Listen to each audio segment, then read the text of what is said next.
প্রায় ১০ ফুট গভীর মাটির নিচ থেকে তোলা হচ্ছে ১৮ দিন আগে মারা যাওয়া স্ত্রী জায়েদা বেগমের লাশ। নিজ বাড়ির আঙিনাতেই পুঁতে রাখা হয়েছিল তাকে। বিদেশ গেছে না বাদে আমি পড়া থেকে এলাম কইলাম আম্মু বিদেশ গেছে না আম্মু ডাক দিলাম উঠলা না আব্বুরে কইলাম মাটি কাটছিলা এ সময় কইলাম বাবু ও আম্মু উঠে গেছেন গো আব্বু কোদাল লইয়া আইছিলাম কাটার লাগি মাটিটা আমার সামনে কাটছিলাম। পুলিশ সূত্রে জানা যায় কাউকে না জানিয়ে স্ত্রী সৌদি চলে গেছেন বলে দাবি করেন স্বামী, কিন্তু ১৮ দিন পর তদন্তে বেরিয়ে আসে আসল ঘটনা।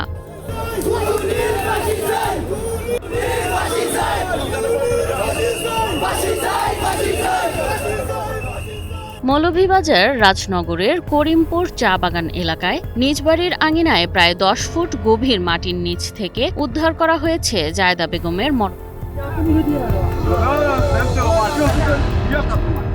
সোমবার পুলিশ, নির্বাহী ম্যাজিস্ট্রেট এবং প্রশাসনের উপস্থিতিতে প্রায় ৪ ঘন্টার অভিযানে মাটি খুঁড়ে ও কংক্রিটের স্তর ভেঙে বালির বস্তার নিচে চাপা দেওয়া মরদেহটি উদ্ধার করা হয়। গত ৩রা জুলাই ভিকটিম জাহিদা বেগমের বাবার দায়েরকৃত জিডির পরিপ্রেক্ষিতে পুলিশ তার স্বামী আলমগীরকে জিজ্ঞাসাবাদ করে।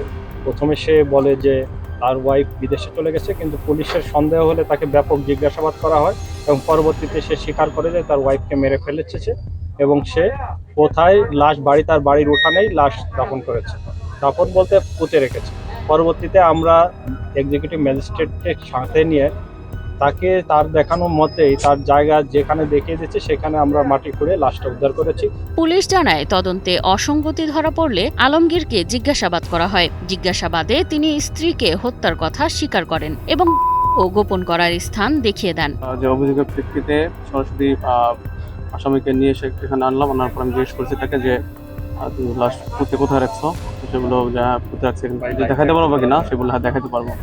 যে পরে তাকে আবার সরাসরি এখানে নিয়ে আসা হয়, যেসব পরে সেই স্পটটা দেখানোর পরে তাকে আমরা আবার থানায় প্রেরণ করি এবং এখানকার লোক দিয়ে এবং যারা ডোম আছে তাদের সাহায্যে লাশটা উত্তোলন করা হয়। খবর সবাই দেখেছেন।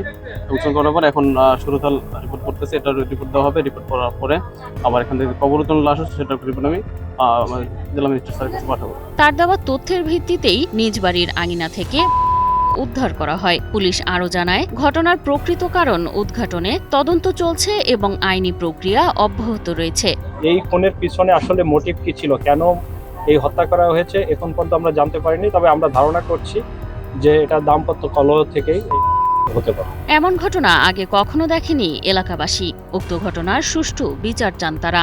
এখন আমরা দাবি ওখানে থাকবো, আইন প্রশাসন সবর গেছে, বিচার দাবি ওখানে যে মার্ডার করছে অলরেডি তারও ফাঁসির রায় আমরা চাই, ফাঁসি হইতো।